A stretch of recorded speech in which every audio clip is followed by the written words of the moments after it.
Can you talk about your journey? I know it started around the Grassroots and then into the academy at Man United, but would love to hear that story. Yeah, so I played for Manchester United as a youth player. Then went on to Bolton Wanderers, Scunthorpe, and a couple of clubs. And then, as a lot of people, a combination of injuries plus probably not good enough to get to the highest level and things. And then had children young. And basically what happened was that my son's team was going to fold. They were only a small grassroots club at the time. So I said, whilst I was out injured, I would help them do some coaching and take the team so they wouldn't fold. And basically I was actually scouted by a United scout who's there watching the players.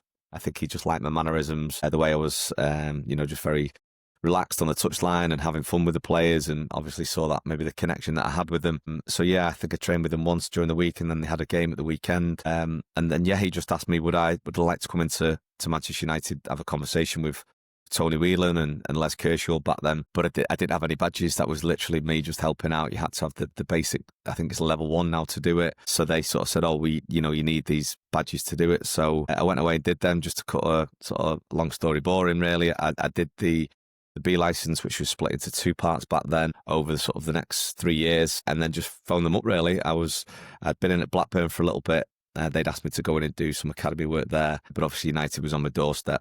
And so I just started off working with the sort of 7s and 8s, running a small centre up in Stockport here in Greater Manchester, and then also being at the famous Cliff on a Sunday, and that's where I first met into Rennie Muhlenstein.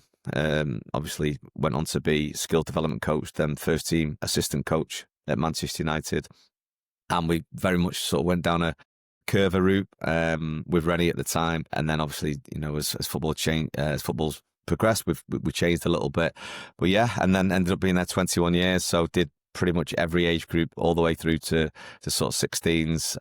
Worked with the Manners boys at the school, which is obviously the best boys. So from the last few years, Marcus Rashford, McTominay, Alanga, Mainu and things who would all be in that school. In the past, obviously, PK would be there, and Giuseppe Rossi and Pogba and things like that, Jesse Lingard. So that was good to obviously work there at the school as well. But yeah, so just worked through all the age groups, primarily sort of 13s to 14s was sort of my core group, 12s to 13s.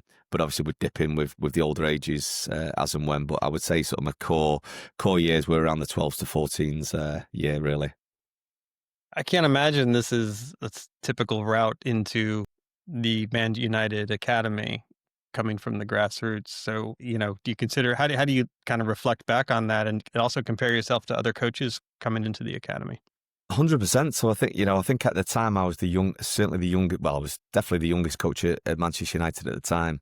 Coming through, I was very lucky. I said this so many times, and I was very lucky to come into a group of people that was Les Kershaw, Jim Ryan, Paul McGuinness, and then later Brian McClair, Tony Whelan. Just wonderful football people, but the most important thing, they knew football, but they knew children, and it was about children. It was about children's football, or about children, and then children's football from there, really. So very, very lucky to be scouted as a coach when obviously they were there just watching a player.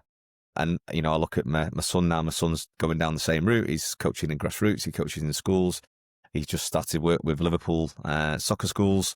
Was with me last week in America doing some coaching, and it's very tough. It's very, very tough to get into to an academy now, and obviously there's even more now with pre-academy, so the younger ages, emerging talent, which is sort of like a shadow squad, which a lot of academies are doing. So there's lots more roles, but it's still very, very difficult to get in there. So yeah, 100%, very fortunate. Don't know what they saw, but yeah, they did, and like I say, I was just so very, very fortunate, to be around the people that I was when I came into the club.